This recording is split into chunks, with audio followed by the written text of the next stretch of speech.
ختم نبوت کا مسئلہ اختلافی نہیں ہے، امت میں کبھی بھی مختلف ہی نہیں رہا ہے،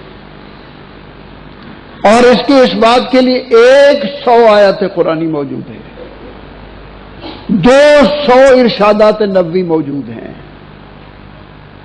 حضور صلی اللہ علیہ وسلم سے لے کر آج تک پوری امت کا اجماع موجود ہے۔ یہ مسئلہ دلیل کے حوالے سے متنازع نہیں ہے، یہ مسئلہ سازش کا شکار ہے۔ یہ نئی نبوت کا ڈھونگ اور اس کی پہرےداری یہ خالص سیاسی ہے، ایک طرف سے کھڑا کیا اس کو اور دوسری طرف سے ایک پروپیگنڈا کرایا علماء کے خلاف۔ وہ کیا؟ مولوی کافر بناتے۔ یہ پروپیگنڈا ایسا تھا کہ خود جن کے خلاف پروپیگنڈا ہوا انہوں نے بھی اس کو صحیح معنوں میں نہیں سمجھا، پوری علماء برادری کے خلاف بلا استثناء فتویٰ گھومنے لگا، مولوی کافر بناتے ہیں، مولوی کافر بناتے ہیں، مولوی کافر بناتے ہیں۔ سب سے پہلے تو میں آپ سے پوچھتا ہوں، آپ کا یہ اجتماع اور اس اجتماع میں کوئی ایک ایسا آدمی ہے جو مسلمان کو کافر کہے؟ علماء برادری موجود ہیں، ان میں کوئی ایسا ہے؟ ظاہر ہے یہ کہتے تو آپ کہتے، آپ تو ان کے پیچھے ہیں نا جی، یہ کہتے مسلمان کو کافر تب آپ کہتے، یہ جو رٹ لگوائی ہے مسلمان کو کافر کہہ رہے ہیں، مسلمان کو کافر نہیں کہنا چاہیے، مسلمان کو کافر نہیں کہنا چاہیے، اور پھر یہی اجتماع نہیں، پورا پاکستان، پورا عالم اسلام، پورے عالم اسلام کے مسلمان، پورے عالم اسلام کے علماء، ایک آدمی بھی ایسا نہیں ملے گا کائنات میں جو کہے مسلمان کو کافر کہو۔ جب پورا عالم اسلام ایک چیز کہتا نہیں ہے، پھر یہ کیوں کہا جاتا ہے چوکوں پر، سڑکوں پر، دفتروں پر مسلمان کو کافر کہنا برا ہے، مسلمان کو کافر کہنا برا ہے؟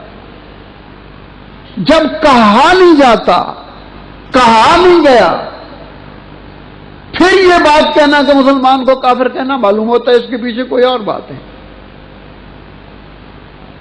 میں بھی کہتا ہوں مسلمان کو کافر کہنا برا ہے، آپ بھی کہتے ہیں مسلمان کو کافر کہنا برا ہے۔ اصل کیا ہے؟ اصل میں اس میں کافر کو چھپانے کی کوشش کی جا رہی ہے، حالانکہ مسئلہ یہ اتنا نہیں تھا کہ مسلمان کو کافر کہنا برا ہے، مسئلہ یہ تھا کہ مسلمان کو کافر کہنا بھی برا ہے اور کافر کو مسلمان کہنا بھی برا ہے، اور کافر کو مسلمان کہنے کو پیچھے رکھ لیا، مسلمان کو کافر نہیں کہنا چاہیے، مسلمان کو کافر نہیں کہنا چاہیے۔ کون آدمی ہے جس اصول کا، طے شدہ اصول کا انکار کرے کہ جس طرح سچے کو جھوٹا کہنا برا ہے، اسی طرح جھوٹے کو سچا کہنا بھی برا ہے، جس طرح شریف کو کمینہ کہنا برا ہے، اسی طرح کمینے کو شریف کہنا بھی برا ہے۔ ہنگامہ کھڑا کر دیا جی کافر بناتے ہیں، کافر بناتے ہیں۔ اصل کیا ہے؟ اصل اس کافر کا دفاع ہے جس کو نبوت کے لیے کھڑا کیا ہے۔ مسلمان کے سامنے جب آئے گا تو یہ کافر ہے، وہ تو کافر کو کافر کہے گا، تو انہوں نے کہا اتنا پروپیگنڈا کرا دو اس کا پوری دنیا میں، اول تو اس کو جرت ہی نہ ہو کسی کافر کو کافر کہنے کی، اور اگر ہو تو اس کے پیچھے اتنے لوگ لگا دو کہ وہ کہی ہوئی بات واپس لینے پہ مجبور ہو جائے۔ ان کو نہیں معلوم تھا کہ علماء دیوبند سے واسطہ ہے۔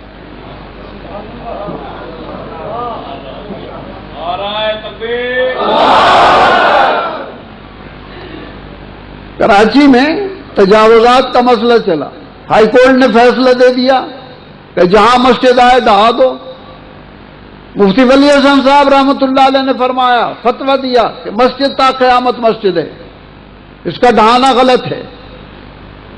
ظاہر ہائی کورٹ کے جواب میں آ گیا یہ فتویٰ، ہائی کورٹ نے بلا لیا مولانا کہ آپ نے توہین عدالت کی۔ مولانا آئے، ہائی کورٹ نے اسے کہا کہ حضرت ہم آپ کی علمی وجاہت سے واقف ہیں، ہم آپ کے خلاف یہ مقدمہ کرنا نہیں چاہتے، ہم صرف اتنا چاہتے ہیں کہ آپ اپنا فتویٰ واپس لے لیں۔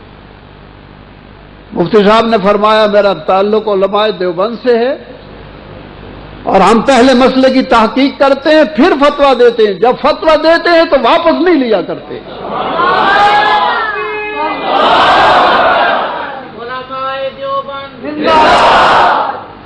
سارا عالم کفر کھڑا ہوا، کافر بناتے ہیں، کافر بناتے ہیں۔ کون کس کو کافر بناتا ہے؟ میں نے تو عرض کر دیا، جس طرح مسلمان کو کافر کہنا برا ہے، اسی طرح کافر کو مسلمان کہنا برا ہے۔ مسئلہ سیاسی ہے، دینی حوالے سے حضور صلی اللہ علیہ وسلم کے سامنے یہ مقدمہ آیا ہے، مسیلمہ کذاب کے سفیر آئے اور خط لے کے آئے اس کے، حضرت نے فرمایا کہ تم نے انہیں نبی مان لیا ہے؟ انہوں نے کہا جی ہم نے نبی مان لیا ہے۔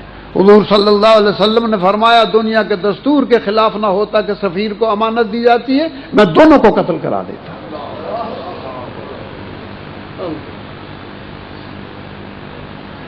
اور سیدنا صدیق اکبر، اللہ ان پہ کروڑہ رحمت فرمائے، اللہ ان پہ کروڑہ رحمت فرمائے۔ ایسے عظیم لوگ ہیں کہ ان کا سر آسمان سے لگتا ہے، ان کی طرف تھوکنے والے کا تھوک اس کے منہ میں آئے۔ انہوں نے جب تک مسیلمہ کو قتل نہیں کرا دیا، اور تقریباً 1200 کے قریب، ایک صحابی پوری امت سے اعلیٰ عرفہ ہے، ایک صحابی 1200 حفاظ اس مسئلے پہ قربان کرائے ہیں۔ اس وقت سے اب تک مسلمانوں کے کسی طبقے، کسی فرقے میں بھی جو اہل سنت والجماعت کے فرقے ہیں، کبھی اس مسئلے کا انکار نہیں ہوا۔ یہ مسئلہ متنازع نہیں ہے کہ اس کے لیے دلائل دیے جائیں کہ یہ دلیل ہے وہ دلیل ہے۔ قرآن کی 100 آیت کم ہے اس بات میں دلیل کے طور پر، حضور صلی اللہ علیہ وسلم کے 200 ارشاد کم ہے اس بات کے لیے۔ یہ مسئلہ متنازع نہیں ہے، یہ مسئلہ کفار کا کھڑا کیا ہوا ہے، مغرب کا کھڑا کیا ہوا ہے، یورپ کا کھڑا کیا ہوا ہے، یہود و نصارہ کا کھڑا کیا ہوا ہے۔ اور علماء نے بڑی طویل جنگ لڑی ہے اس کی، اور اللہ نے کامیابی دی ہے، اور انشاءاللہ آئندہ بھی کام رکھے ہوگا۔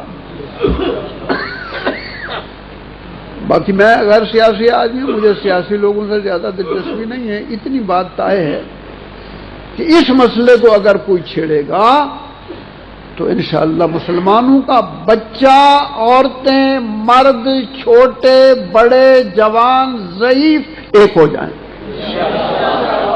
اللہ تعالیٰ مجھے بھی توفیق دے، آپ حضرات کو بھی۔ حضرت کے حکم کے مطابق کچھ نہ کچھ میں نے جسارت کی ہے، اب معذرت چاہتا ہوں۔